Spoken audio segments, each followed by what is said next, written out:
with the agenda. All right. Thank you, Emily. Welcome, everyone. I'm Douglas Farnham. I'm the chair of the Clean Water Board. So welcome to this public hearing, Friday, November 8th. Our hearing today is going, we just finished the pre-recorded budget materials. We're going until 9:30 today. And right after this, I'll hand it over to Emily. We'll go through some clarifying Q&A and then shortly, and then we'll move into the bulk of the meeting. Of course, 9 to 9:30, focused on public comment. We will have time limits. So Emily or Gianna will let you know if you are starting to run out of time. We just want to make sure we get through everyone who's signed up and everyone has a fair opportunity to, and then if we get through everyone and you have supplemental comments, we still have time on the agenda. That is, of course, something we can do.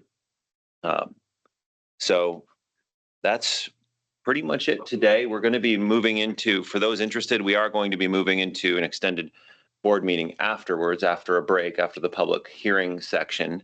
And of course, that is also a public meeting and people can stay and observe that if they so choose. So Emily. Great. Thank you, Doug. So with that, folks who have had a chance to view the pre-recorded budget presentation or have had a chance to look at the budget materials, we're going to open it up now for any clarifying questions on the budget. And I will do my best to respond to those questions, or we have folks in attendance from each of the agencies that work to implement this budget that can answer your questions. So, oh, I forgot. I was going to go over the Teams meeting. Sorry. Before we get into that, I just wanted to give a little bit of a cheat sheet here on how to navigate the Teams meeting. So folks understand how to use the different meeting controls and some accessibility options. So here are a couple of screenshots to support folks participating in this meeting. If you click on these three little dots for more options, there is an option here under language and speech to turn on live captions if you would like or need that to participate in the meeting. In order to participate, you can also drop a comment in the chat, a written comment, or raise your hand using the raise hand button, and we will call upon you. We are asking folks stay muted if you're not speaking, but there is a microphone icon to mute and unmute yourself to speak up. And you're welcome to turn on or off your camera by toggling the camera symbol as well. And if folks run into any technical difficulties, feel free to drop a note in the chat. We'll do our best to support you. But also want to just highlight that if you end up having any issues participating, there will be a recorded version of this posted afterwards on our YouTube channel. And you can click right on these links here. We can also drop them in the chat. And you can also request a transcript from this meeting if you would like to review that as well. This is not the only opportunity to comment on the budget. We are also accepting comment through an online questionnaire and written comment through our email inbox. So if for some reason you run into any challenges sharing your comment today, there are a couple of options available to you.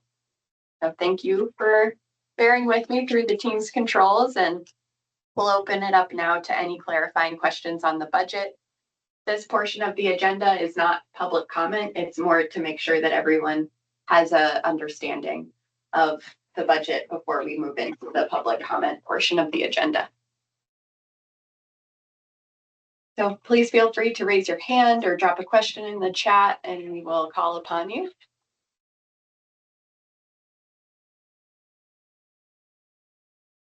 Give it a minute or so.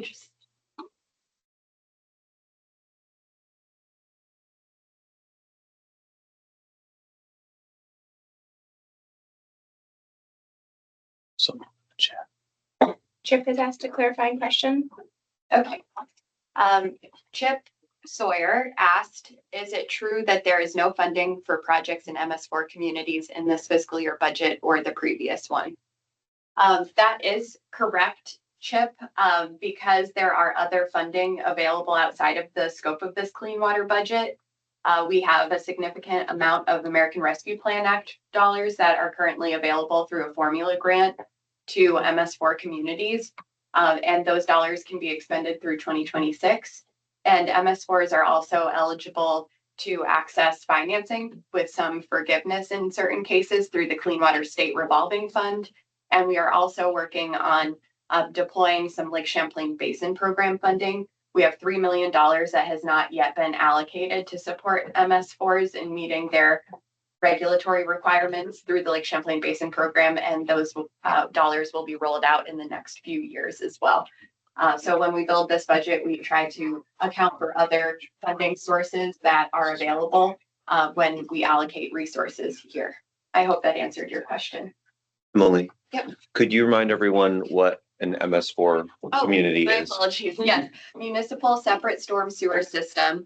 It's a type, our most populous communities tend to fall under these permits, and they have certain water quality regulations that they need to meet.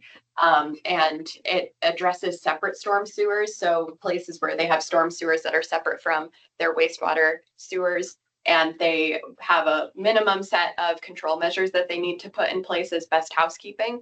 But in the case of Vermont, these communities have additional phosphorus reduction targets that they need to meet under the Lake Champlain total maximum daily load.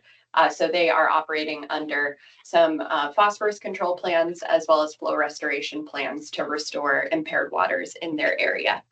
Is there a population threshold or a list of communities that meet that category? Yes, there is a list of communities that meet that category. I'm not sure if it's in the budget materials, but we can post it in the chat if that would be helpful. Okay. And yes, I believe it is a part of the Federal Clean Water Act that we are required to implement here in Vermont by federal law. And different MS4 communities fall into different sizes based on their population threshold. I believe that all MS4s in Vermont fall under the small MS4 category. But I know we have some colleagues from the stormwater program on the line. If I just misspoke, feel free to jump in and clarify. Great question. Thanks for flagging that. And thank you, Chip, for your question. Colleen's working on putting the list in the chat. Oh, great. Thank you. I see that Kevin So also. Kevin's on it too, and I was on it too. Team effort. Thanks, Kevin. Any other questions on the budget proposal? We do welcome your questions and want to make sure folks feel that they understand the proposal.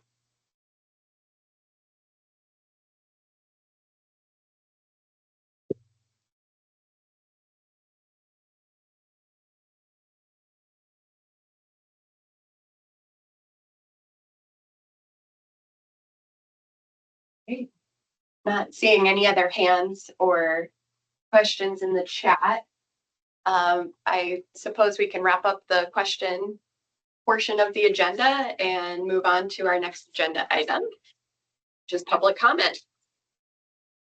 Would you like me to tee that up, Doug? Or? Yeah, I'm just happy, and you can run Okay. this portion thing, Emily. Thank you. Great. So we have now an opportunity for folks to share their comment on the draft budget. The Clean Water Board will take these comments into consideration before they make their final budget recommendation in December.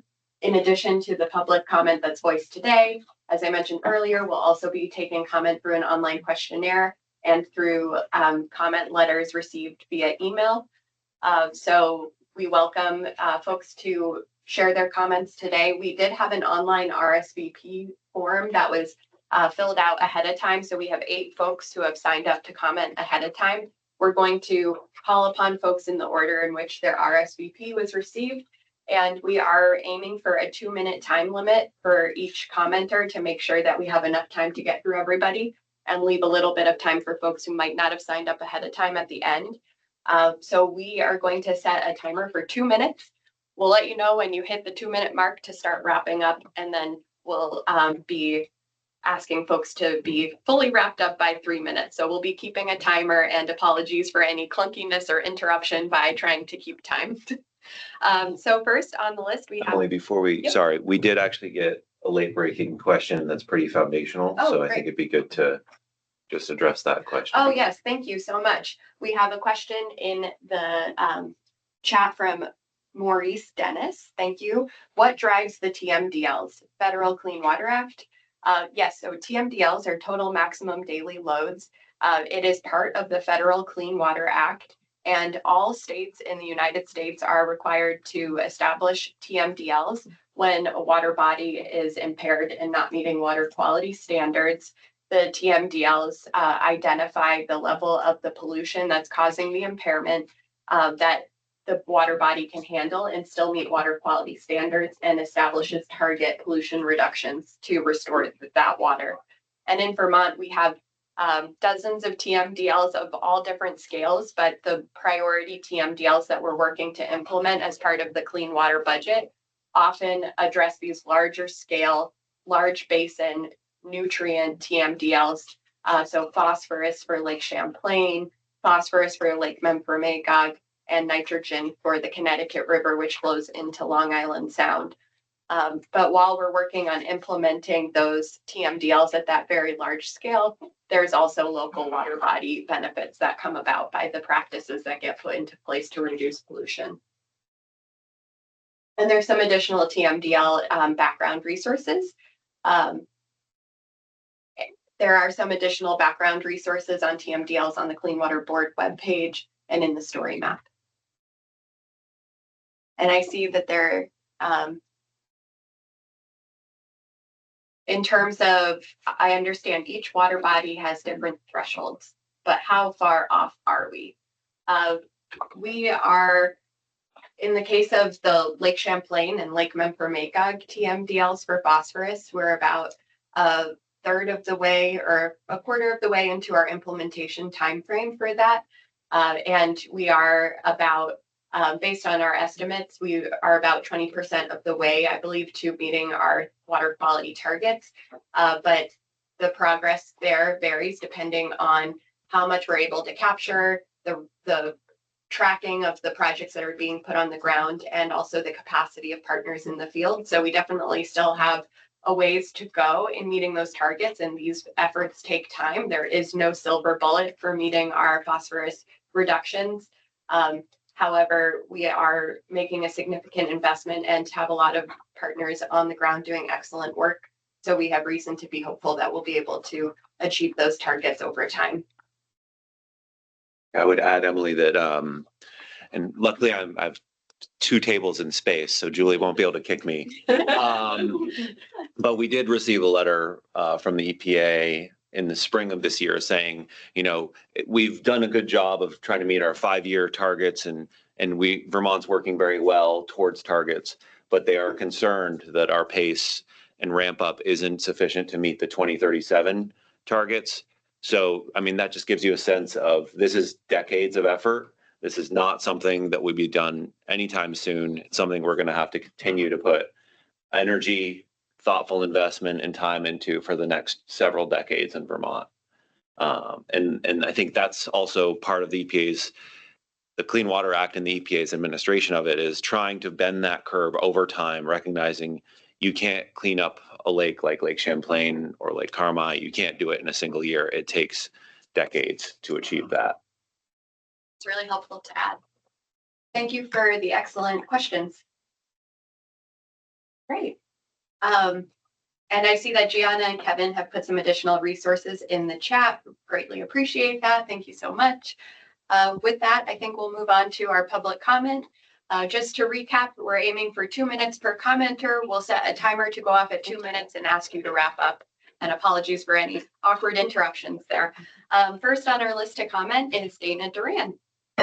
Thank you for coming in person. Great, thank you. Surround, I've written testimony. Thank you. And if you wouldn't mind sending me an electronic version of that, we'll attach it to the minutes. Happy to. Thank you so much. Sure. Chairman Farnham, members of the Vermont Clean Water Board. My name is Dana Duran. I'm executive director of a trade association called the Professional Logging Contractors of the Northeast. It's my pleasure appearing before you today, and thank you very much for providing our organization with an opportunity to provide our perspective on the fiscal year 26 clean water budget. Just as background, we're a trade association that represents timber harvesting and trucking contractors here in the state of Vermont. We have 3 board members, One of them who might be appearing later this morning to provide comment on this as well is Sam Lincoln, Lincoln Farm Timber Harvesting. We also have Jack Bell, Longview Forest and Heartland, and Gabe Russo, Southwind Forestry and Pollitt. As this board knows, timber harvesting and hauling are distinct and impactful components of Vermont's rural economy. Occupations from this industry are inextricably linked to the health and long-term management of Vermont forests, which covers 75% of the state. State's reliance on healthy forests requires focus and management on policies and programs that support a strong and vibrant forest economy. However, harvesting contractors in Vermont are at a crossroads right now. Other than the last 3 months, the last 2 years of persistent warm, wet, and variable weather patterns has many contractors questioning their existence and their path forward. As a result, our organization has been working to develop initiatives that would help Vermont contractors deal with these highly variable weather conditions and set a stage for future investments to right the ship. As this board may be aware, as a result of the severe rain events and prolonged periods of saturated soils in Vermont during 2023 and 2024, as well as the unprecedented warm winters of 22 to 23 and 23 to 24, the cost of water quality protection has rapidly increased for forest operations. Logging contractors have been expected to absorb these costs for pre-harvest preparation that will protect soils and infrastructure and reduce and or eliminate sedimentation and phosphorus runoff during and after harvest. To help, the Vermont legislature did in fact appropriate $1 million this past session for a water quality assistance program at the Department of Forest, Parks and Recreation, and that program is out for RFP right now. This proposed infusion of funding to help offset the cost for AMP implementation couldn't have come at a more important time. However, in order for these practices to be implemented correctly, it requires that contractors also have the correct equipment. As has been proposed to this board recently, has been introduced in the Clean Water Budget, Vermont should utilize clean water funds to provide reduced interest rate financing for investment in low ground pressure harvesting equipment. The purpose of the financial investment would be to help increase the implementation of AMPs with low ground pressure logging equipment.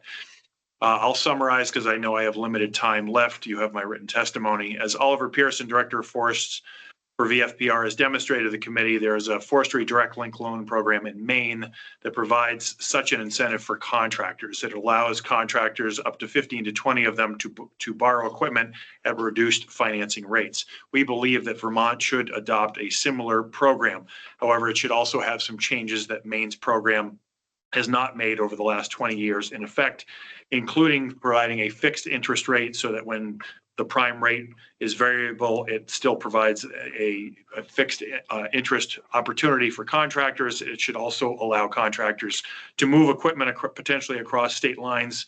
Water sees no boundary, and it should also have some fixed accountability measures in place, which I reference in my testimony.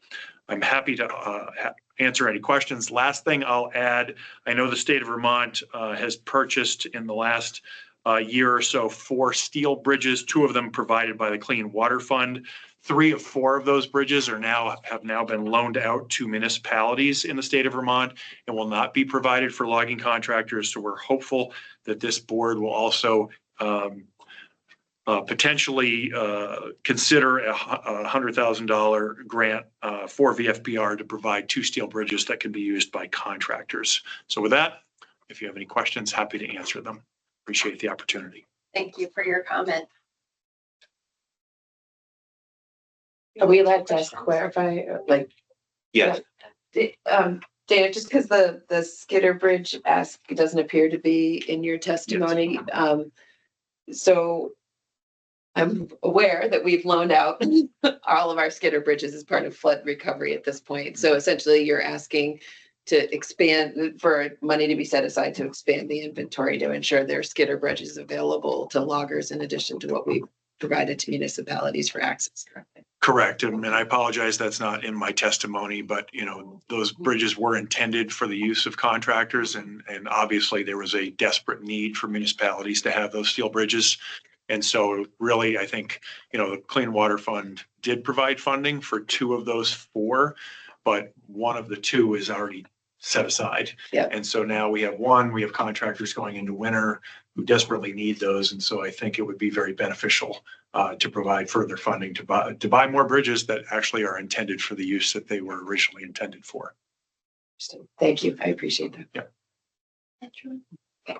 Thank you for your comment. Sure. We'll be sure to capture that as part of the minutes.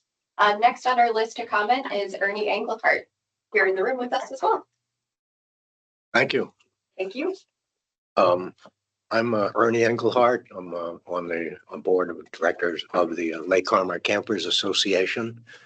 And I want first, as we've done before, to thank the Clean Water Board for the incredible amount of time, volunteer time in many cases, that you've spent dealing with the issues of clean water, our precious resource, throughout the state of Vermont. It's a monumental task, a very necessary one, and we really appreciate it.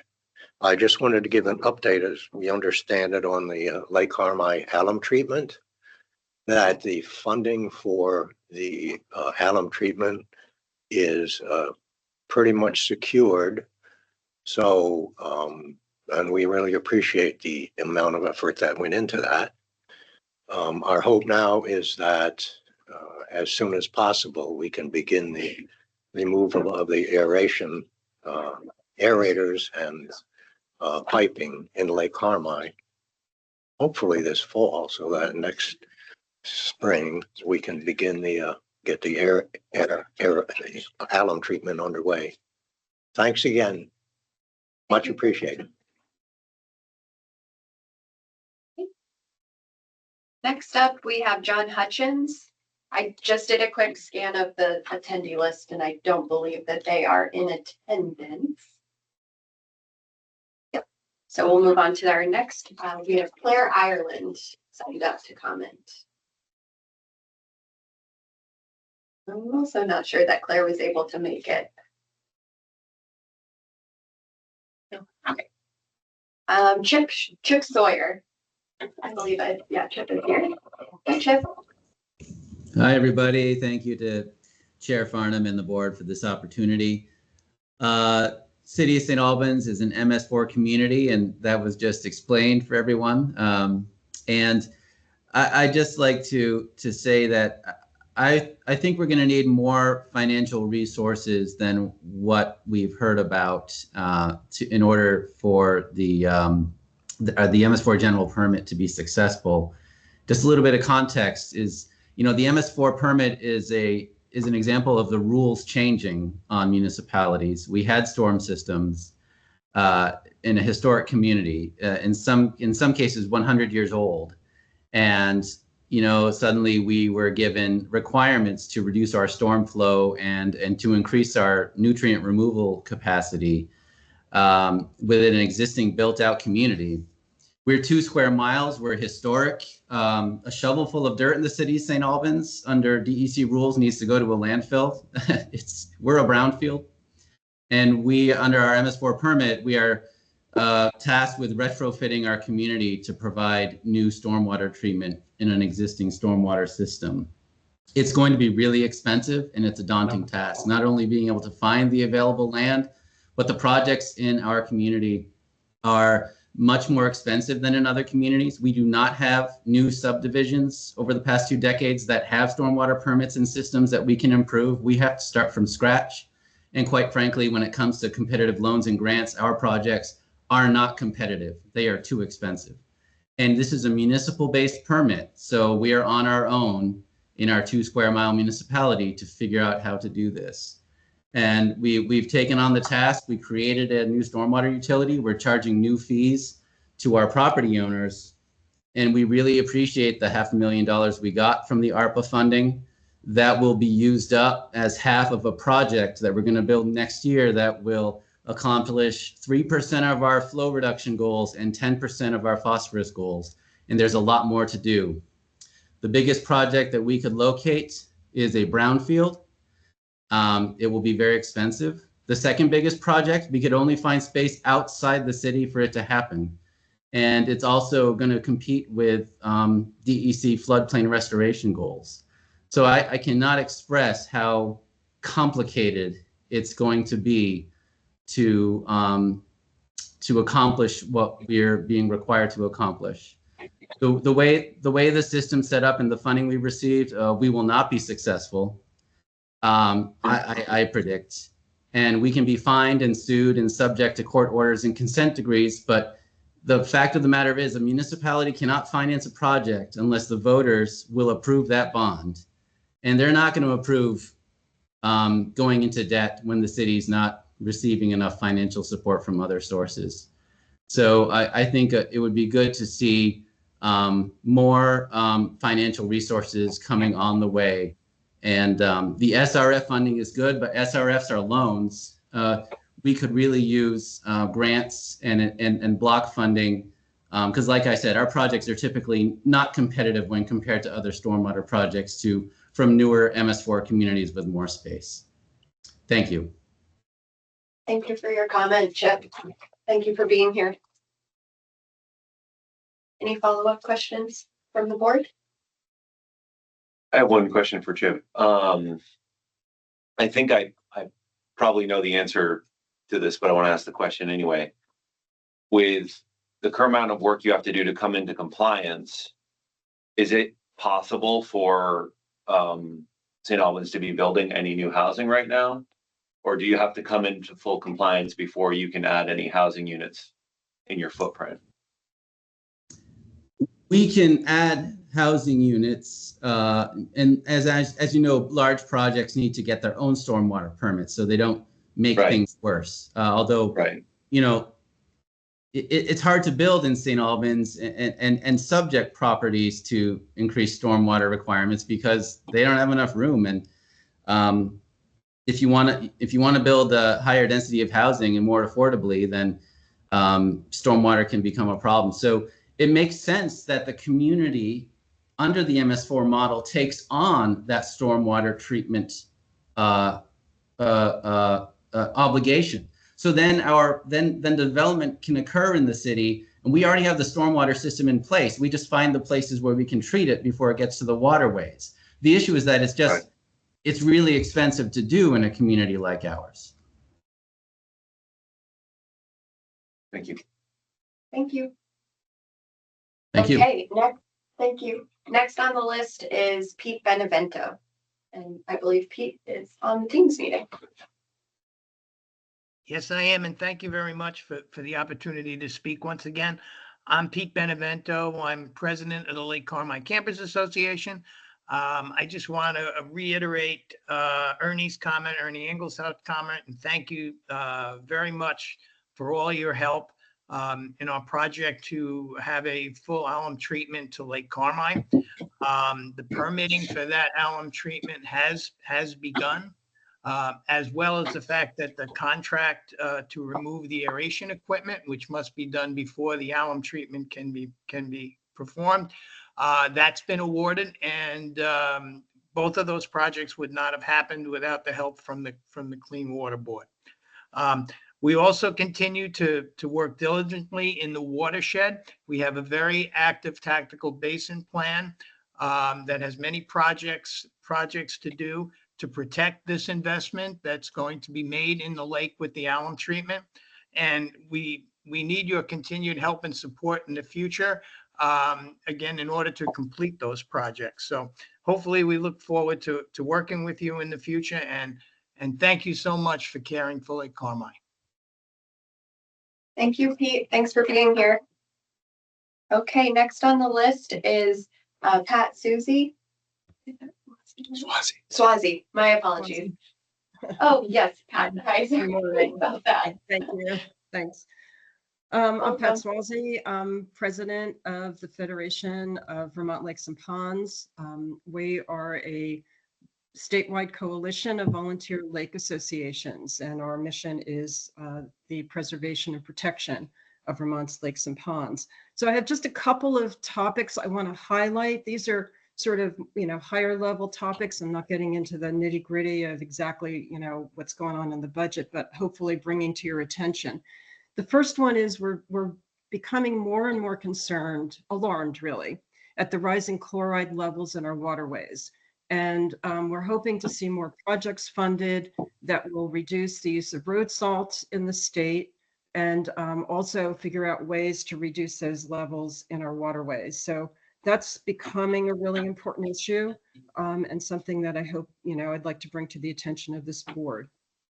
The second issue I'd like to raise is that we are very concerned about providing more, better, stronger protections on our waterways that are not yet impaired, particularly class 1 and 2 headwater streams, and also our most pristine lakes and ponds. We are seeing rising phosphorus levels in these waters, in many of these waters. They're not at a point yet where they need to be restored, but what we would like is that they never get to that point. So we just want to highlight the need for those protections for projects, both regulatory and non-regulatory projects that get funded to protect these already pristine waters so that we are not going down the road of having to restore them in later times. In particular, we would like to definitely see reclassification of A1 eligible waters. These waters are, many of them, particularly our lakes, are right now classified as B2, and they are A1 eligible and should be protected now. If this has been going on for a number of years, we've been asking for this. There have been petitions sitting at DEC waiting for this. So we're hoping that that will happen, and that projects will be instituted to protect these waters and ensure that their phosphorus levels do not rise any higher than they are rising right now. The third thing I want to raise is I want to recognize the purpose of the Clean Water Fund and all of the projects which we applaud and support. You know, reducing phosphorus is extremely important in our lakes. Lake Carmi, which is one of our members, reducing, you know, working there. We've been working with them and supporting them. But the purpose overall of this funding and of all of this work is to reach a certain level of water quality standards. And my question for the board is, how do we actually reach the kind of water quality that we want in the state of Vermont if we do not recognize and we do not fund the prevention of the spread of a biological pollutants, which are aquatic invasive species? These are pollutants. They are simply not included in a lot of the funding that's in this budget right now. But the fact is that we will not have good water quality and high standards of water quality if aquatic invasive species continue to spread in our waterways. Right now, this is a separately funded effort. And right now, the total funding for the state of Vermont for 800 lakes and ponds to prevent the spread of aquatic invasive species is $850,000. $850,000, that's it. That's actually $500,000 more than it was a year ago. So it's better, but it's certainly not enough. And we are continuing to see aquatic invasive spread. So this is a big concern, and one that I'd like to, you know, raise some attention to, recognizing that the clean water funds are focused mainly on phosphorus, which of course we absolutely support, yet we do feel it's important if we want to protect our aquatic habitats, if we want to ensure native aquatic habitats continue and the ecosystems are not damaged, then we have to stop the spread of aquatic invasives, and we have to really work to mitigate the invasives that already exist and reduce or eliminate those infestations. So I'm hoping that, you know, this gets a little bit more attention. There's some recognition of the need to really fund these efforts at a more appropriate level. So thank you very much. Thank you for the opportunity to make these comments. And I'm Thank happy you, to Pat. answer. Thanks for any questions from the board for Pat?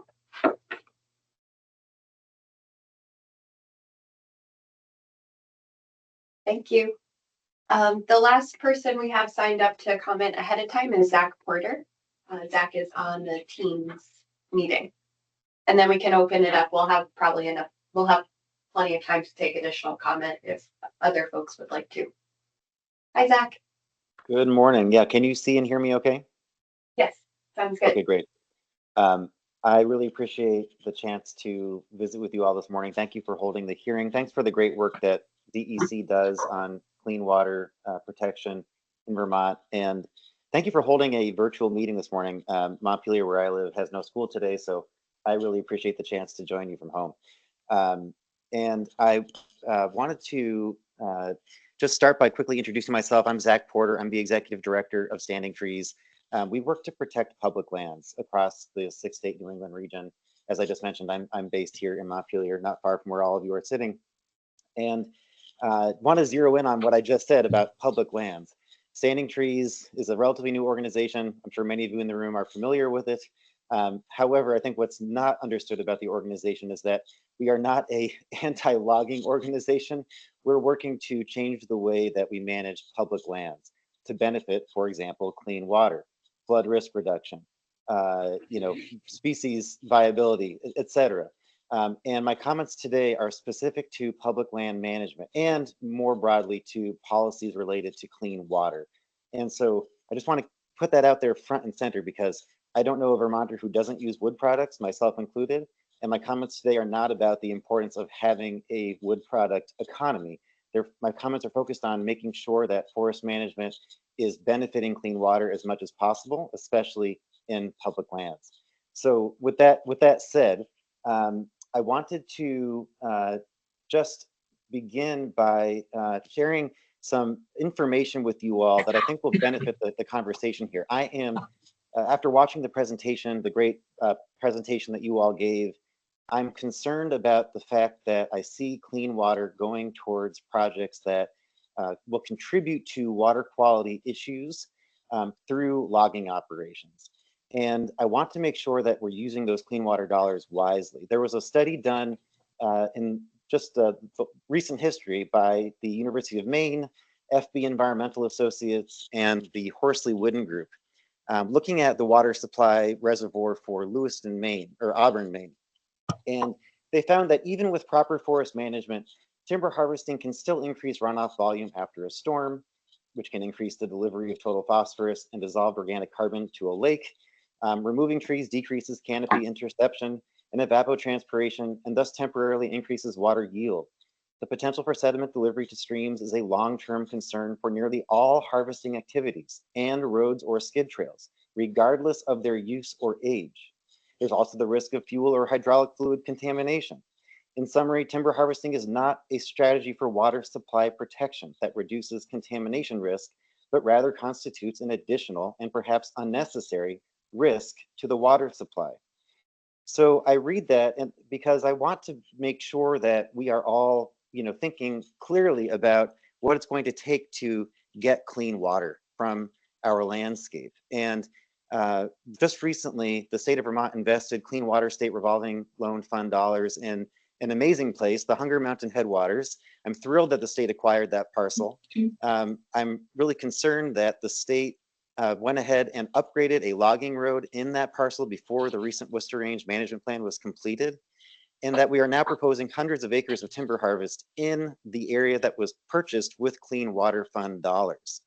And so again, this is not to pass any judgment on the value of timber products, wood products, but we need to be smart about where we're getting them from. And I'm concerned about the fact that we're using those clean water dollars when we're not actually going to be benefiting clean water with the management that's proposed for those landscapes. So as the Clean Water Board, as you're putting this budget together, as you're thinking about the strings that you attach to Clean Water Fund dollars, I hope that we can, think creatively and clearly together about making sure that, if there are private landowners who are going to be harvesting wood from their land, that makes sense to provide support to make sure that they're meeting the AMPs, for example. On public lands, it would be better not to have a logging road, period. That logging road that was just improved in the Hunger Mountain Headwaters parcel could have been eliminated, which would have provided far more benefit for clean water than upgrading that logging road. And so these are the kinds of choices that we're making every day out in our landscape. And we can't just write those decisions off as the same way we've always done things.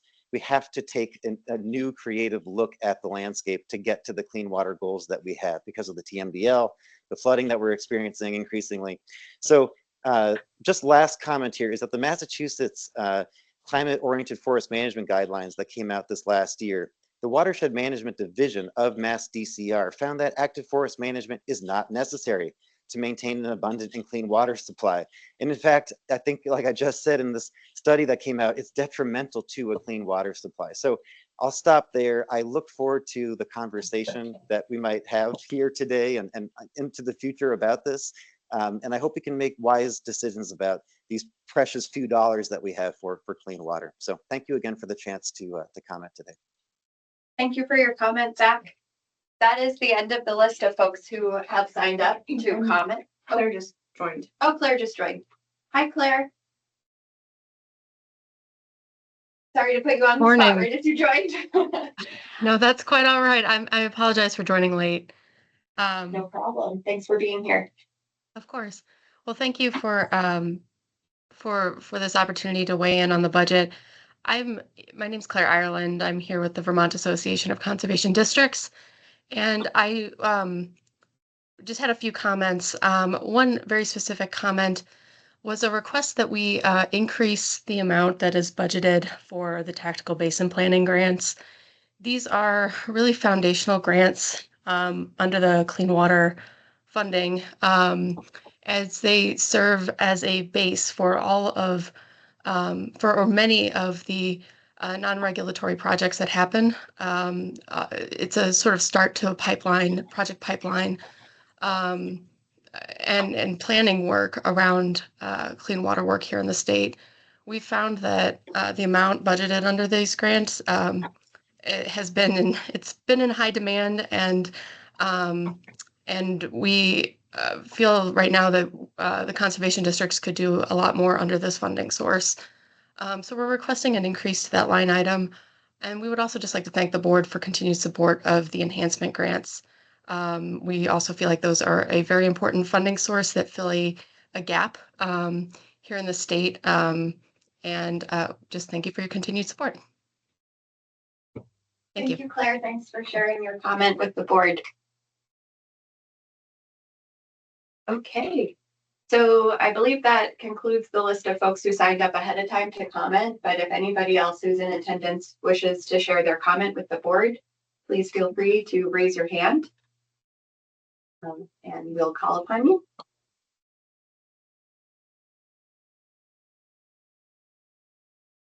Give it a moment for folks to navigate the teams.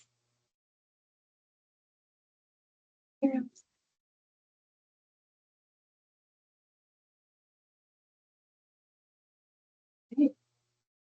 Not hearing any additional requests to comment.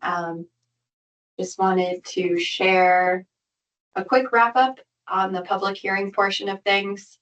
A reminder that we have a number of materials available online for folks to learn more about the budget proposal, as Colleen presented earlier as part of the budget presentation.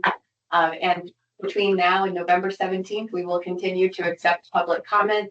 We have an online questionnaire. We're also accepting comments by email, and we will capture comments shared during today's public hearing for the board to review. And the board will be reconvening in December, on December 3rd, to review the results of public comment and discuss the public comment before making their final budget recommendation. So want to thank you all for your engagement in this process. And if anybody needs any additional support to participate, please feel free to reach out to our team, and we welcome your engagement.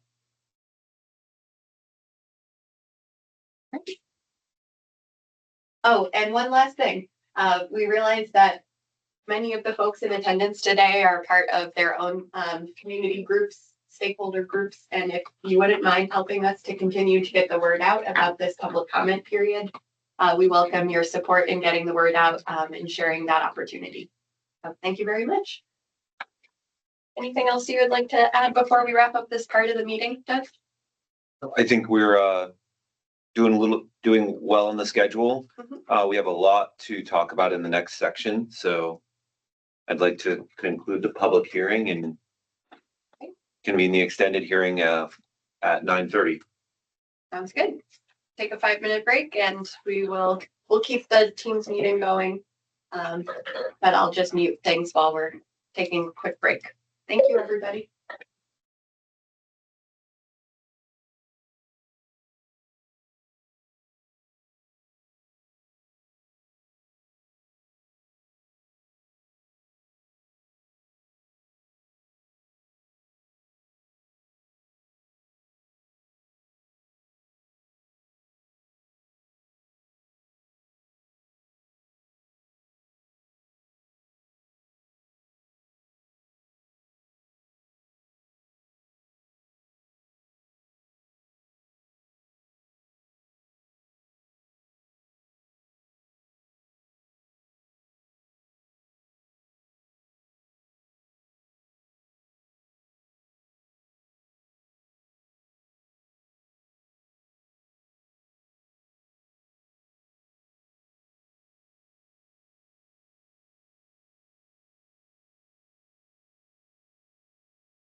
There we go. All right, welcome back, folks.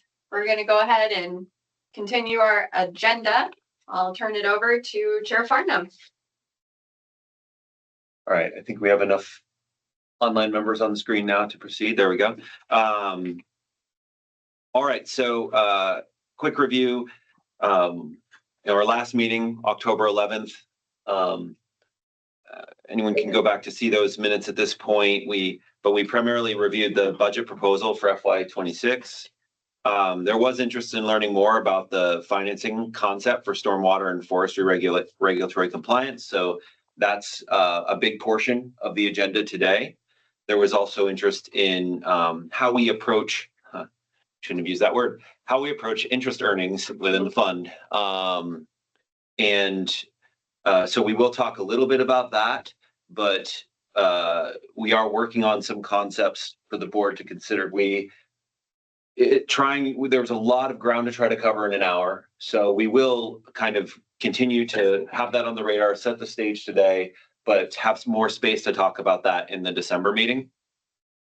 And I think just one point of context or premise for all of the board members and for anyone in the public that's still watching. The Clean Water Board has to solicit, we have a statutory charge to solicit public comment and consult with partners during the budget development process. So that is built into the statute beyond even just the regular duty of any public board to be available to the public. So our public comment period and the very structured way we approach that is our way of meeting that statutory requirement. However, we do not have to vet every last concept or every last conversation with a public comment period.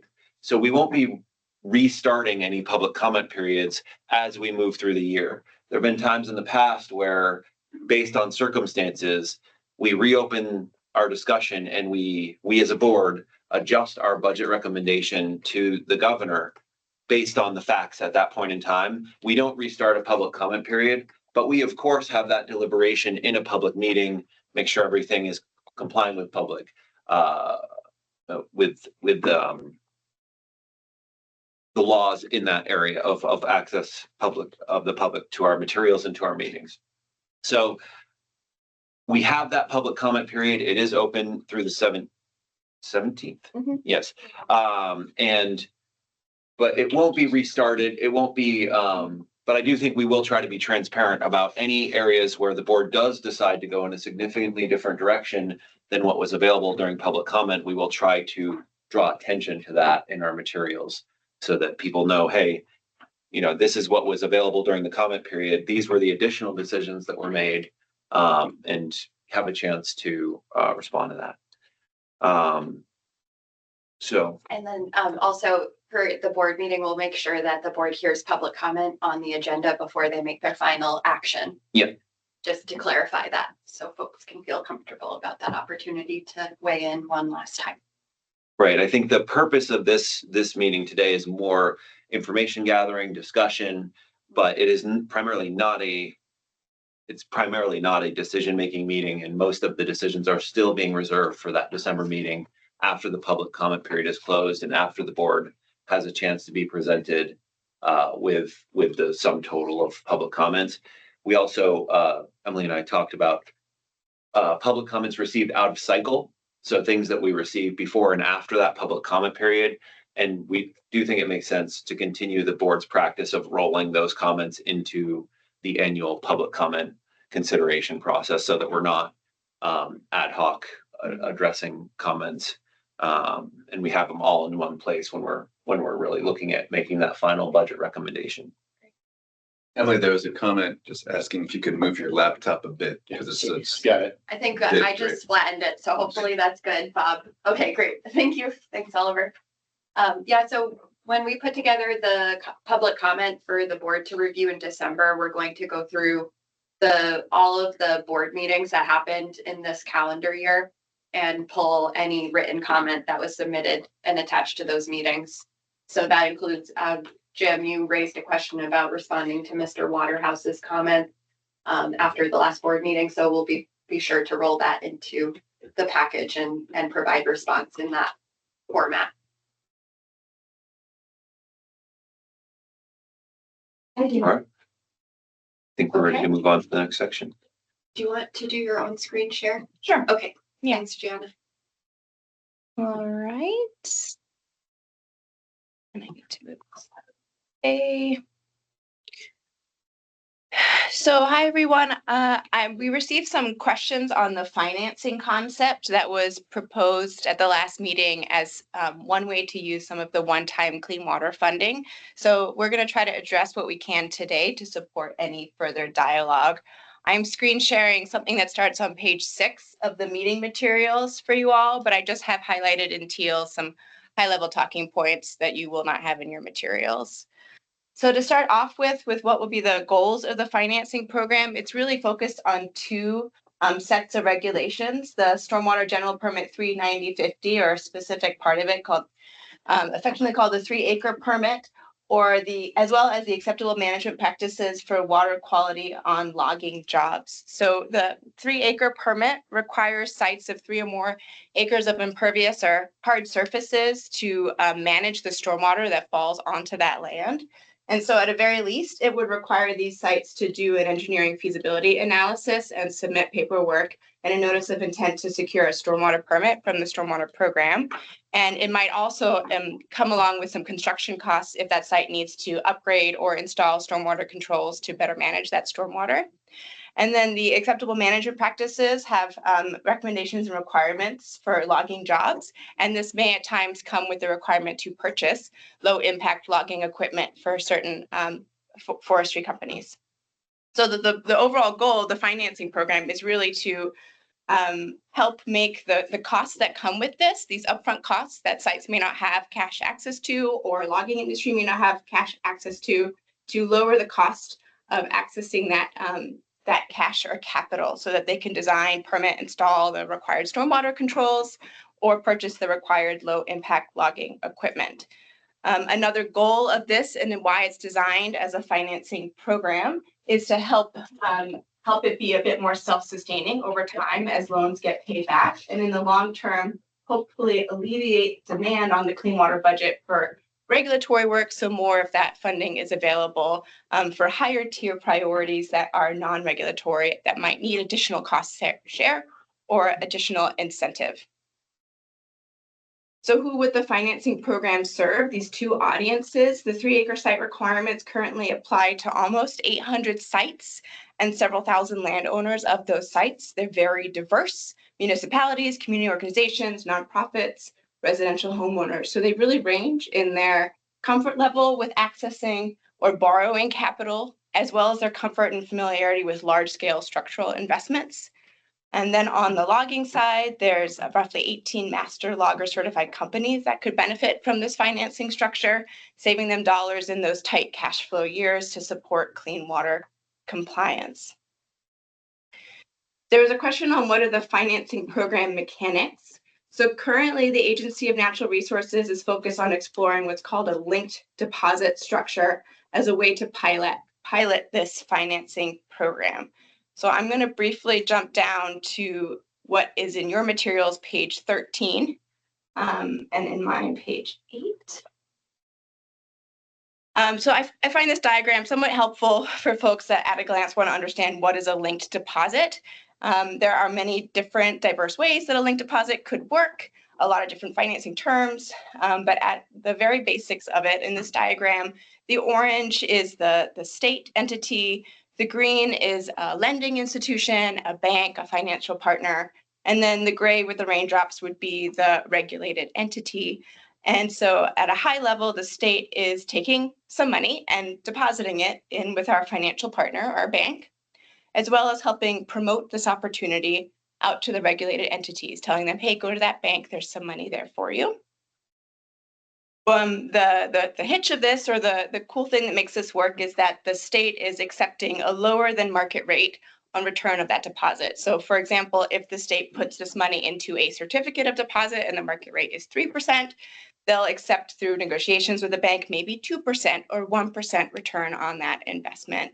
And the bank can then carry forward that lowered interest rate and as they're loaning out the money to the regulated entities. So that helps make the cost for these folks and accessing that capital a little cheaper than the market rates. And then over time, they install their stormwater controls or purchase their low impact logging equipment, pay back the loan, and then the bank, at some point, the bank provides back the money to the state. Historically, or over the last few years, the linked deposit model has been under discussion in a few different venues. So a Department of Environmental Conservation, it's been under discussion specifically to use linked deposit to support 3-acre sites since roughly 2018, as the rules were going out the door for Stormwater General Permit 39050. That was put aside when the American Rescue Plan Act dollars came online, because that then allowed us to structure some grant opportunities instead. And then more recently, as you've seen, the Department of Forest Parks and Recreation has been exploring this and modeling it after the linked deposit program in Maine to support the logging industry needs. So now that ARPA sort of moved out the door, the agency is turning our attention back to this and trying to consider a more creative, holistic approach to the linked deposit model. So in your materials, descriptions of both of these previously explored models are included, both the support of 3-acre through linked deposit and the logging industry. But just wanted to flag that both of these contemplated using the Clean Water State Revolving Loan Fund as that seed funding or that deposit into the bank, whereas the current proposal in the budget is really to use the one-time Clean Water Fund money as that deposit instead.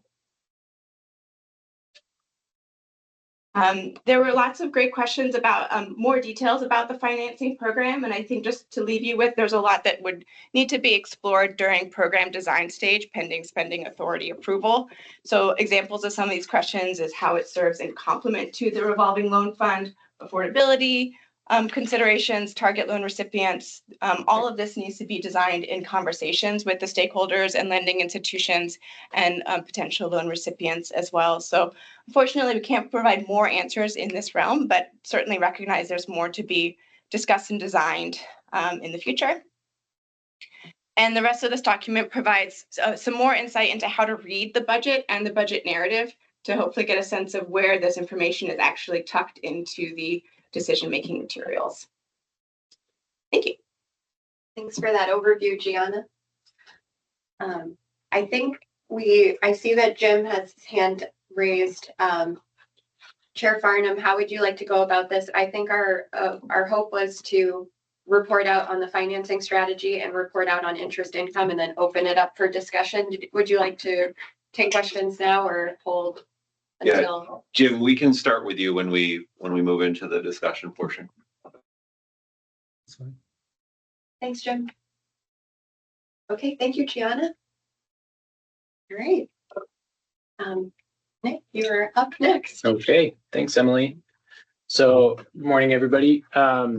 Folks will remember in our last Clean Water Board meeting, I think it was Jim was pointing out on the clean water operating statement for the most recent fiscal years in FY23 and FY24, we have booked pretty unprecedented and significant interest to the fund. I think in FY23, it was on the order of 1 point some million. And in FY24, we were up over $2 million in interest. And so I think the question arose, does it make sense looking at the totality of our funding sources that has now, unlike historical precedent in which interest received to the fund was on the order of $25,000 a year, I think in FY21 as recently, and then a couple $100,000 in FY22. Since that amount has grown pretty significantly, should the Clean Water Board be incorporating that into its revenue forecast moving forward? And then the advantage of that would be it would be able to be budgeted as part of the clean water budget. So I was tasked at putting on my best economist hat and trying to think through an interest assumption and get a little bit more detail. I realize we have sort of limited time on the agenda today, so I'll keep it fairly high level with the acknowledgement that we may come back to this discussion at subsequent meetings. I joke that put on my best economist hat. It really was an interesting exercise for me personally in kind of peeling back the curtain on what goes into some of the consensus revenue updates that our state economists present every year.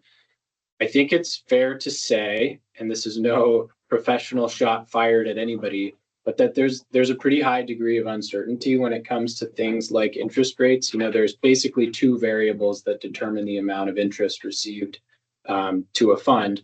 One is what the interest rate is, and that, of course, is dependent largely on what the Fed chooses to do. And I'm sure many of us on this call have followed the ups and downs of that in recent years. As recently as I believe yesterday or the day before, there was another rate cut, 25 basis points. That was not, for instance, something that was unilaterally predicted by all economists. I think just underscoring the difficulty in even looking 1 month out.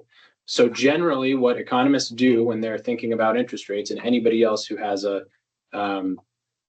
has skin in the game in the market, so to speak, is they get together and there are surveys issued where we ask everybody who is an expert when they think the Feds are going to do something, and then those averages of sort of public and economic sentiment are taken and forecasts are provided. And what I discovered during this exercise is that those are, nobody has a crystal ball, and those projections are variable at best.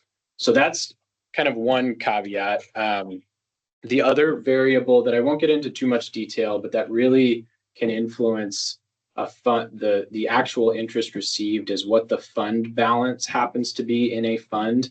And that fund balance, we touched on this a little bit last meeting.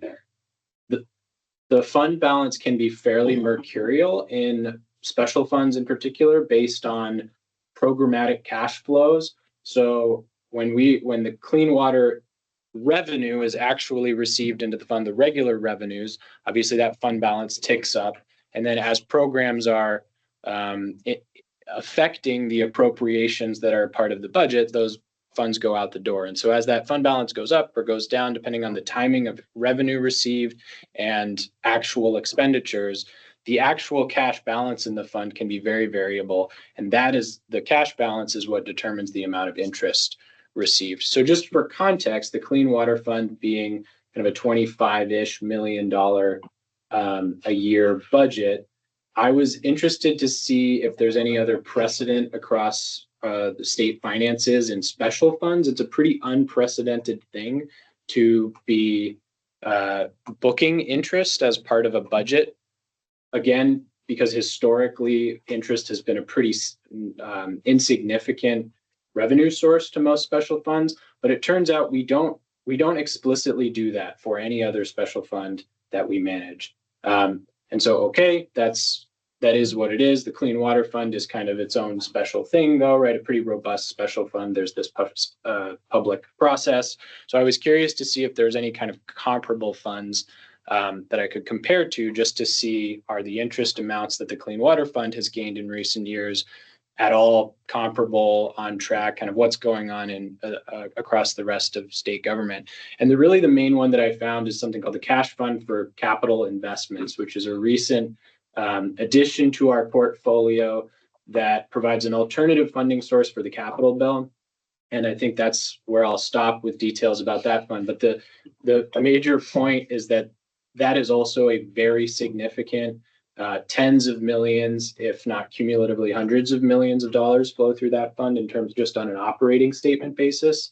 And for comparison, in the same time frame where the Clean Water Fund booked over $1 million and then $2.5 million, the Cash Fund booked about $800,000 in interest during that time period. And that, again, largely has to do with just the variability of program expenditure timing. So that's a lot of caveats and a lot of kind of prevaricating, I realize, for me. But the table that I guess I'm trying to set for the board, and I'm certainly, if the will of the board is that we really want to pursue specifically an interest assumption in FY25 and FY26, we can have a conversation about nailing down some of those variables, and what we would have to be making assumptions about programmatic expenditure timeframe, the projected fund balance over time, and then I guess we would all get to put on our best economist hats and see what we think the Feds are going to do. Obviously, happenings in the world earlier this week may have an impact on the rate of interest cuts and the economy generally, of course, is the driving factor behind that. So realizing that's not the most satisfying report out, that's kind of where I came to in my studies over the last couple of weeks. I could present a smattering of projections anywhere from, I think it's unlikely interest will continue at the levels we've seen, no matter what the scenario. But from, all right, if in FY24 we booked like 2.5-ish million, I think starting in FY25, the projections could range anywhere from like 2-ish million all the way down to just hundreds of thousands of dollars, depending again on those two major variables. So I'll leave it there. Happy to answer any questions board members have, or defer to Doug if you want to move the conversation. Yeah, I think I can add a little bit more before we move into the discussion portion. We are going to make sure this is part of the December agenda. AOA is working with Department of Finance and Management to come up with, we'll probably present 2 different options to the board, and those could also be tweaked and elaborated on, but those 2 options would generally be, one, we have the board agree on a proposed use of any interest funds without actually trying to lock in the amount of interest that we predict. And that's my slight preference at this point, that there's so much variety in how you approach potential interest earnings, that agreeing on how they could be deployed is more important than agreeing on the actual number. The second is, we could instead choose to work with DFM, agree on a reasonable forecasting methodology, anchor that as much as possible in the work that the state and legislative economists do for the general forecasting process, which Nick already consulted with the state economist. So we'd want to stay as consistent as possible with that process. But then agree on, okay, well, what's the most reasonable way to deploy these funds, knowing there's a high degree of uncertainty. So we will definitely talk about this as part of the December meeting. And I think we are now ready to move into the next section, where we want to focus first on the financing concept for stormwater and forestry regulatory compliance. Before we do that, I would focus again, the proposed use for projected interest. If we have time in this section, we have just under 40 minutes. No, sorry, 35 minutes, or 30 minutes. We have about a half an hour. So if we talk through the first element and we have time, we can use a half an hour for discussion at this point. It's just there's a lot of ground to cover. So the things that we are queuing up for the December meeting, legislative proposal to repeal the sunset on the property transfer tax clean water surcharge. Secretary Moore and I have been talking to other members of the administration. We think that will be well received.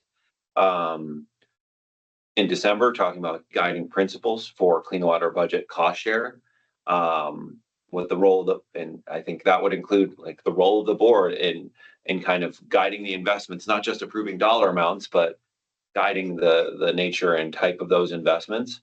And then, yes, Nick, it will be very fun to talk about economic factors impacting inflation maintenance effort across funding streams. You must have a different definition of fun. Well, I was a tax economist for a couple of years, so I do probably have a different definition of fun than most people.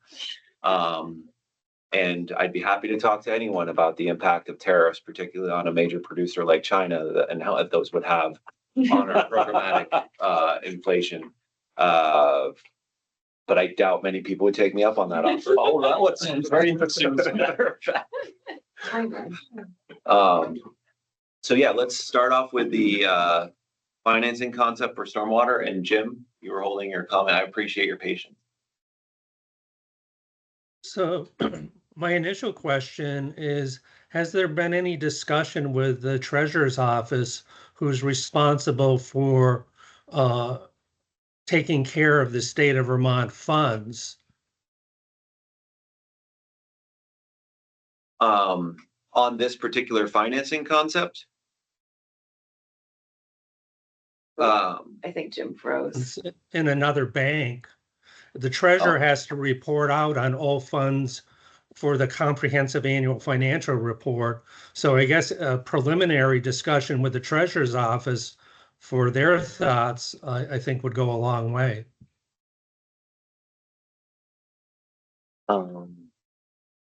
I can speak to history if you'd like.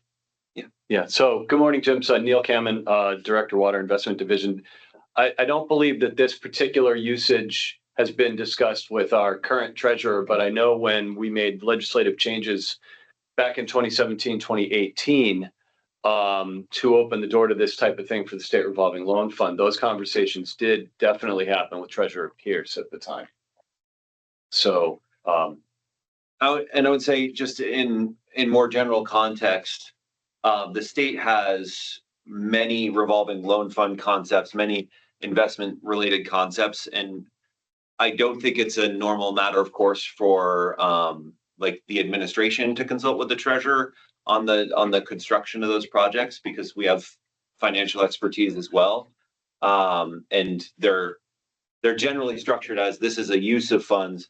Now, being a board, we certainly, and especially with the treasurer's history in the generation of the clean water funding framework, I don't see anything wrong, especially with consulting with the treasurer. There's a lot of similarity in this concept, in this approach, to how Treasurer Pichek has deployed the 10% for Vermont initiatives. Yeah. Most of those funds right now are devoted to either the supportive housing initiatives or municipal lending initiatives, where that slide that talks about depositing the money in a lending institution and then offering the recipient or the beneficiary of your program a more advantageous rate.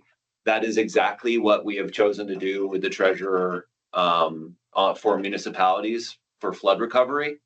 It's the exact same structure the treasurer is doing there. We're using the municipal bond bank as a partner. In that case, the treasurer deposited at least 10 million last year. The agency of administration deposited another 5 million this year. So it's a model that we're currently actually deploying for other purposes in coordination with the treasurer. So I'd be very surprised if they had any negative feedback about it, because we're actually using this approach with them in other places. So I guess to circle all the way back, to answer your explicit question, have we directly and formally consulted with the treasurer on this one? I do not believe so. However, it is in complete alignment with existing programs that the treasurer runs, and some of them with the agency of administration.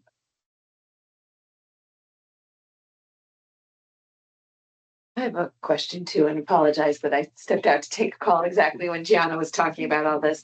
Is this just a lump that would sit in one account for linked deposit, or is there an intention to sort of separate and segregate the money for the logging equipment loans from the other pool of funds for stormwater? I mean, I think just there's so much uncertainty, right? And what the demand's going to look like. I appreciate that Dana in his comments gave some context for what he thinks could happen, which is really helpful, because I think otherwise we're flying completely blind. But just wondering if we have the ability to give ourselves that sort of flexibility, or collectively, or if there are constraints around the operation of a linked deposit fund that are going to necessitate we have separate pools for the two different types of uses. Yeah, I think as a starting point, we are interested in maximizing flexibility because of the unknown demand. Yeah. And so some of those details might need to be sorted out as we dig into the details with the lending institutions. If this is all authorized, we'll need to work through also some of the programmatic oversight across Department of Environmental Conservation, Department of Forest, Parks and Rec. So that'll be a consideration too. But as a starting point, since this is new, leaning towards keeping it all pooled together so that we can be responsive to early demand and kind of get a read on how much subscription there is to this program and what modifications and support might be needed to from an affordability perspective longer term. Neil, you want to add to that? If I can, Bob, do you mind if I jump in? The other thing is that I think the universe of borrowers is very different for, you know, link deposit for forestry equipment versus link deposit for landowner in some HOA. So I think that in and of itself causes us to think about those differently, in particular, how the certificate of deposit is used to guarantee or not guarantee the loans ultimately. So you get a business that's a capable business, that's one thing. You've got a homeowner that's a homeowner on $50,000 income is a different thing. Yeah. So. Can I add one more piece to that?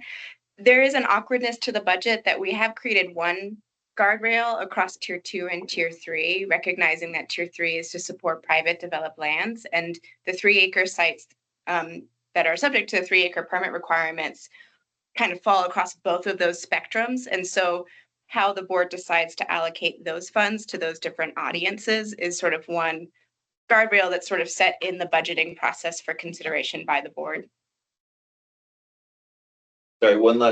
Sorry, Bob. One last thought before going to Bob for Jim's issue. Secretary Moore, would it make sense to route consultation on this concept to the Treasurer's Office through the connections we've been making on the resilience implementation strategy? I do see an overlap in the subject matter there. Yeah. No, I do too. I think that does make sense. Okay. So I think A&R can commit to routing that to the Treasurer's Office for their awareness and consultation, Jim. Good.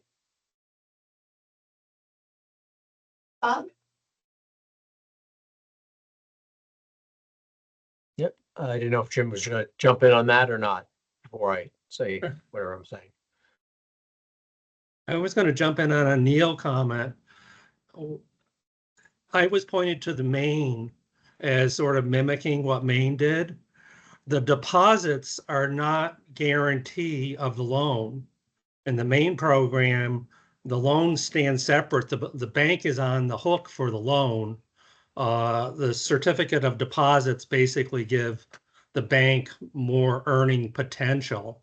So I didn't think that this proposal, which, as we have pointed out, isn't thoroughly hashed out, that the money was guaranteeing the loan.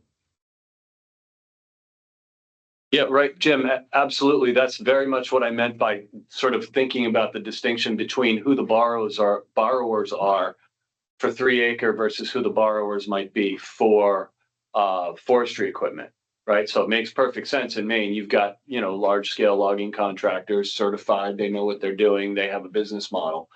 You know, they're not after loan guarantees, they're after a reduction in rate. Under the 3-acre system, there may be borrowers of a certain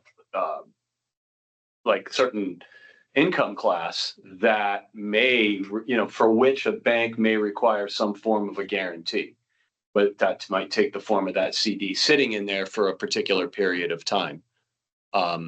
It's a little bit alluded to in the materials as well, and some of those flashing materials, they come from some of the work we had done prior to ARPA coming online. It's a really good point. And to your point, it's not all sorted out, but you know, if the board gives us and the General Assembly wants us to take the authority to do this, then we will go forth and figure it out. Okay, I think it's my turn. Hey, hi, everybody.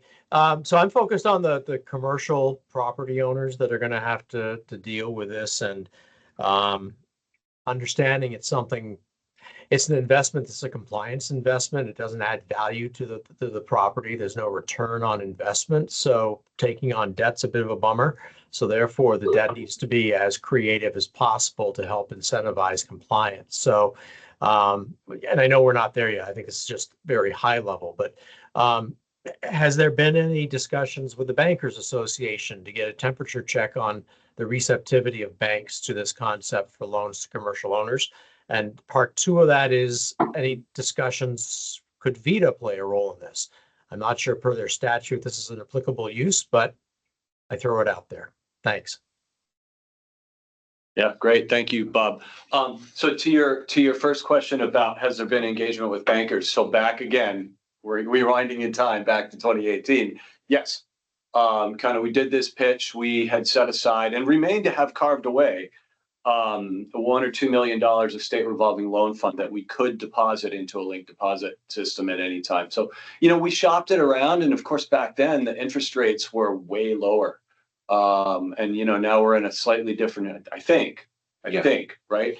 And I think we're in a much different environment right now where a bank could see even a better business opportunity to say, give us a 1% rate of return on an investment and yet, lend at 2.5% and net the delta, and that would cover their costs. Vita, yes. So Vita obviously is our loan maker of record for, business entities and may very well be an entity to deal with forestry linked deposit. For 3 acre, not so much. It's not their clientele. And I honestly, so again, as big piece of development that will happen if we get the authority, but standard bank, community finance institution, like an opportunities credit union type, there's different kinds of organizations that we could be looking at. And then of course you manage an EDC, so I'd love to get your input on that. Yeah, and I'm going to share it with my colleagues to be able to give input maybe at the December meeting and feedback. Thank you. Emily, I'm going to exercise my prerogative as chair to go completely rogue for a moment. And oh boy, I want to ask you a question, Dana. Sure. You can defer a response. You don't feel pressured to answer my question right now, but if you'd like to, I'd appreciate it. We're talking about this concept, which obviously a big portion of it has an impact on the industry you represent. You also talked about the skidder bridges, which in my role as chief recovery officer, I was part of working with Joe to redeploy those to municipalities. If you had to prioritize or choose between the two concepts, this kind of proposal that tries to leverage money and provide lending capacity versus the short-term need for additional skidder bridges, which would be a big upfront investment, but then have long-term value. Do you have a feeling for which you might recommend more or prioritize? A valid question. I mean, I appreciate the question. I would say that, the bridge situation has recently come up because of the storms this past summer as a need. And, that is a situation where you can't predict what's going to happen. The other is something that is a need and will always be a need and it has become more of a need because of the weather, but is not at the whim and mercy of a single storm like the bridges. So I don't necessarily, to your point, want to be put in a position where we're picking winners and losers one over the other. I think we're talking about two separate situations. And so I would prioritize both. I mean, that, I know that's a political response, but, one was created because of a desperate storm situation, and they are mutually exclusive from one another. So, the systemic issue of storms and weather and water and runoff is potentially going to continue to occur, and not one bridge is going to solve that. Right. But the equipment is going to have that systemic need and systemic change. So I guess there's gray for you. Yeah, I would just make one small comment. I think we can improve the situation with the metal skidder bridges, the 30 to 40 feet length that we're talking about here, with a relatively modest investment. The bridges cost between $35,000 and $45,000 a piece, depending if they're 30 or 40 feet. So we could increase our stock of metal portable skidder bridges with $100,000 investment, which is, I think, as I said, relatively modest. And that wouldn't, I think, preclude us from also making the slightly larger investment with one-time funding for the linked deposit facility equivalent in Vermont. Yeah, I think, I'm not sure, this may be an Emily question or an Oliver question, but in general, the loggers haven't had cost share on the skidder bridges. They may be through the form of a rental payment, but the state has actually covered the cost of the purchasing or assembly when we were using timber skidder bridges, correct? Versus the equipment would actually be owned by an individual without any like sort of interest holding by the state. Yeah. Okay. Yeah. So, especially since I wear a couple hats, I like both concepts, and I'm generally favorable towards both concepts. But the bridges and actually increasing AOT's supply of skidder bridges would check a lot of boxes for me. So I'm very interested in that. And I'm wondering as well. I know that you were talking about the trying to get whole with what was originally intended with the purchases before. What is what might the total appetite be for, would it make sense to buy 10 more temporary bridges, give AOT and allow those to be used for that purpose, but also have increased capacity to respond to events? Like, I guess I'm not, is Joe, Joe is. on the line. Joe's I here. was gonna say, I'm not sure we have exactly the same design specifications. I think our bridges tend to be a little simpler, but would defer to Joe about whether there's an opportunity to sort of think a little bit bigger, recognizing we have redeployed some of the skidder bridges for use, emergency use in Right, and there might be something municipalities. in the middle. That if we were, being intentional and thinking about increasing our inventory, knowing I think Joe's out of temporary bridges as well. I know Joe is out, yeah. That if there's a way to do something that just continues to provide that flexibility in light of climate change. Right. We have seen a couple of bridges come back in because we still had bridges deployed from 2023.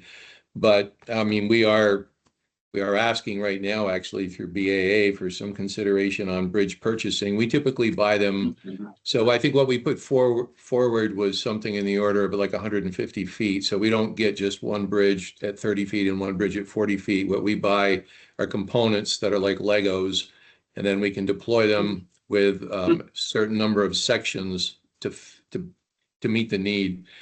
To answer your question, if there's going to be a consideration about purchasing skidder bridges and AOT purchasing Acro, which is the former Bailey and maybe bridges, we ought to perhaps talk, because economy of scale might get everybody a better price to start with. And I think if the question is, with the type of bridges that we typically loan to municipalities, I think they would be a little complicated for what I understand a logger's used to be in the woods. On a logging road, they could be used easily because those are like town gravel roads. But if you're talking literally about a skidder going across the hillside, getting cut logs to a landing, I think the bridges AOT typically deploys would not work there. However, I too have learned, as Secretary Moore said, and Doug as Chief Recovery Officer, I think we need an inventory of diverse bridges, and the skidder bridges are in that category in my mind, because they can be used not only for their intended purpose, but they also can be used for emergency reconnection for people who are stranded, places where they will get by, and then we can deploy our somewhat more capable or permanent, semi-permanent bridges in places where they serve a greater need. So I'm not sure if that added anything or not. It definitely added something, Joe. And I would point out that, public safety, emergency protection is high on the list of one of my other hats. But the shared interest in having a greater stock of those flexible bridges, and whatever size or form those might end up taking, is that when people have access issues, they do what's necessary to access their homes. And that's sometimes very bad for the river and very bad for clean water. Like, you see people crossing the river without a bridge, et cetera, and you see damage from that. So I do think having and they need to get to and from their house. So you can't really issue them an order not to do that. So I think there could be, as we're anticipating a changing environment and more disruption to our private. I hesitated to use the words private roads and bridges out loud, Joe, but Right. Well, that's coming up in the next meeting, right, Doug? that's the next meeting. Yeah. There are clean water and resilience benefits to having that and preventing that behavior that we can predict, which is just survival level behavior that's going to damage the rivers. So thank you, and apologies for putting you on the spot, but I appreciate the response. Yeah, no problem. And if I just add, I think that flexibility of facility, so steel bridges in this case, which are going to be longer than a traditional wooden bridge. You use skidder mats, which are 16 feet long. If you're going to cross a major crossing, that could be 25, 30, 35 feet, which could be made larger by some type of major storm. Those are used by logging contractors, but they can be used by municipality. They can be used by, AOT if necessary in those emergency situations. So they have applicability to both. And, when you're moving a skidder or forwarder, which is going to could weigh 150,000 pounds, 200,000 pounds, depending upon the load, it has to be durable and it has to be long. So I think there's dual use here for both purposes. I appreciate Joe's suggestion too of looking at, regardless of where we land in terms of what the inventory is we're seeking to create, combining forces and putting out a single request. If we're going to order steel bridges that may look different from Joe's steel bridges, but still seeing if there's an opportunity to get some economy of scale by going after those materials all in one fell swoop makes a lot of sense. Agree. All right. Thank you everyone for going down the garden path with me. I think honestly, good timing for that discussion, and I think very helpful discussion. So back to the financing concept. Do I have any more questions or discussion on that concept? I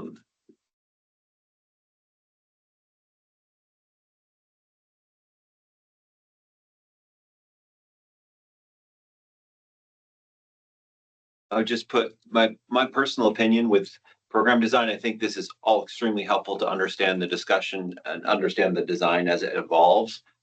I've seen programs with highly prescribed structures in statute stack up against programs where there's a certain amount of discretion left, and the programs that retain the discretion to design it in certain ways and to adjust to the operating environment are just always more successful. So I'm always going to favor understanding the details and the intent, but then recommending language or recommending programs that maintain that higher level language and that discretion for the agency to adapt and take a different approach. Really focusing on, okay, what are we trying to achieve, right? We're trying to achieve access to capital, and the exact method of that is highly interesting to me, but it should not be documented in any statutory or recommendations to the governor as far as language go.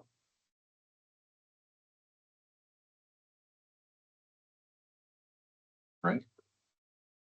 Thank you. Thanks for the feedback on the financing concept. We look forward to digging into it a little bit more. Really helpful. All right. With 10 minutes left, I don't know that it makes sense to start any other major discussions right now. So I'll actually just open it up one last time for any of these other topics. We're planning to discuss them in December. Is there any walk-ons or things people would just have been holding and would really like to talk about on the board at the moment? It's been a long morning. I appreciate everyone's time, and I appreciate the extension, honestly, to a 2.5 hour session. So just moving in a wrap up then. Thanks. Yeah, and if I may just add that we're still in public comment, and we'll see what the results of those public comments are. And there's likely to be additional discussion worthy items to add to this list. So there might just be a little bit of prioritization in consultation with Chair Farnham and Secretary Moore in which items need to get staged up for discussion in December. But then the items that aren't covered in December we'll make sure to follow up on at the February board meeting where we typically have more time to cover some other business as well. If that approach sounds reasonable. Yes. Thank you. All right, so for a wrap up. Oh, Emily. Oh, yeah, sorry. Yeah, Chad. Yeah, I just wanted to comment on that, Emily, that the communication materials are really terrific. I thought that was some really nice work. So thank you for that. Thank you for sharing that feedback. Shout out to Gianna Petito and Colleen Miller for all their excellent work to make that possible this year. Well done. Really appreciate the effort and the creativity there. Folks may recall last year we had a pretty low turnout from public comment. So there was a real concerted effort to identify some opportunities for improvement and more public engagement this year. And they've been incredibly responsive to that. So thank you for flagging, Chad. And we hope in December that we can report back as part of the responsiveness summary, some enhanced engagement. And we'll check in with you all on how that went and also maybe preview based on what we learned from this round, continue to make improvements each year to look forward to the next year. It's very nice. Thank you. Great job. All right. Do you want me to wrap up?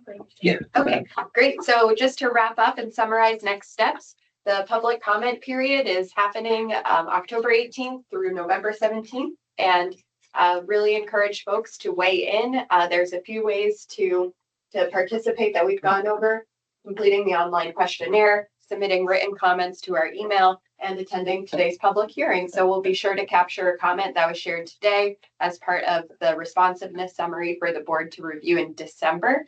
And one last plug, if folks are still on the line, to help us spread the word about the public comment period to your respective communities and stakeholders. We really appreciate your assistance on that. And there's quite a bit of collateral available on the Clean Water Board webpage to support that communication. So we'll be working on compiling public comments submitted to the board, summarizing that and putting together a draft responsiveness summary for you all to review in December and staging up some priority items for discussion with the priority of making sure we can get that final budget recommendation in December, and then some additional items may be scheduled for the February board meeting. So I think that covers all the wrap up and next steps. We certainly got some excellent feedback today and some action items to follow up on. So we'll be working on that. And anything else that board members would like to ask or share, or Chair Farnham, anything else you'd like to summarize in terms of next steps? Yeah, I'll leave it open for a moment for any other board members that would like to say something. All right, and so my additional context, maybe explaining a little bit of the discussion earlier. Secretary Flynn and I have been engaging with an issue after this year. So last year was a massive flood, of course, inundation flooding. It impacted a handful of private roads and bridges, but it really was a different type of flooding. It really didn't have some of the same destructive capacity in certain parts of the state. It obviously destroyed hundreds of households, but it did it in a different manner by rising water and by the damage that moisture created, not structural damage. This year's storms, even though they only hit 3 counties and 7 counties at the FEMA threshold respectively, destroyed over 30 private roads and bridges, some of those impacting upwards of 10 households. And the state, the key word there is private, right? Mm-hmm. And I think that really complicates the state's involvement in that situation. And what is appropriate for the state to do related to a private road and bridge has a very long and complex history. And we need to respect that complexity and not jump into anything. But we also need to prioritize people's safety. And in some cases, we had individuals over 80 years old on oxygen, walking through streams every day to try to get to medical appointments, et cetera. We had other places where temporary structures were hand-built scaffolding across a river so that people could carry their groceries back to their house. And so you can't really fault someone for having to survive through that situation. the state also does not have a legal responsibility or funds to replace that bridge. So, and so we can't really commit the state to doing that. And that's one reason my ears perked up a lot about the conversation around skidder bridges, and obviously being from Marshfield on the edge of Peacham, understand skidders. And you know, if you can get a skidder across, you can get just about anything else across. And one of our big issues was people would put temporary structures in place which got them access but did not get them emergency access. So if there was a fire or a need for an ambulance, then that individual was at risk, and the longer response time, et cetera, could cause them to lose their lives. And that is a concern to think about for someone, not for a generally healthy individual, but for someone that's displaying a lot of risk factors. You have to be much more concerned about that. So that's some of the context from outside the direct clean water framework. And I do think anywhere the state can invest in funds that achieve multiple objectives, we're a small state. We don't have a lot of money. So I think if we can prioritize, and Julie and I have been having this conversation over and over again recently, other investments that we make for clean water that also have resilience benefits, mitigation benefits, risk reduction, those should have some way of acknowledging, hey, this is a better investment. Not only does it achieve these objectives, but it also achieves these other objectives. So I think, and with budgeting being tight and AOT having a budget request for bridges, if there's any way to repurpose even part of that request, then we might be able to find the shared interest and work on that. So just trying to line up the different aspects of state government and achieve as many objectives as possible with the small amount of funding we have. I do think going into December's discussion, we as a state, economic forecasting has been very challenging, and we have overperformed forecasts for the last couple of years, and that's why we've been dealing with the better problem of what do we do with the one-time elements of our funding. We still have experienced an economic slowdown over the last 4 years. So yes, we overperformed forecasts, but that was still a slight slowing, not a retraction, but a slowing of our growth. With a change in administration and with some of the economic policies that former president, soon to be president, Trump is talking about, those could have very complicated effects on our economy. And I think it's going to take a lot of time to understand how many of those actually go forward. So there is a bit more uncertainty than a Harris administration would have presented as a continuation largely of Biden's policies in general. So we will see a pretty significant disruption. It could be good for our economy. It could be bad for our economy. I would say the tariffs in particular do have an impact on any program that involves physical objects will have an impact from a tariff construction because we do rely on so many things from China. If you've ever dealt with Buy America, it is nearly impossible to acquire a complex physical object that does not have an element from China in it. Yep. Sometimes even the screws actually disqualify something from non-topic, but It's true. so I think that will, and we can only anticipate Buy America administration being stricter under a Trump administration, with the focus on domestic utilization being even stronger. So it will be, I think, an interesting discussion in December. And that's the extra context I wanted to add. Thank you all for attending today, and anything else we need to cover? Thanks for those. All right. We're going to go informal, and this meeting of the Clean Water Board is now adjourned. Thank you all, and I'll see you in December. Thank you, everyone. Bye, all. Have a great Thanksgiving. Thanks, Doug. okay. Well,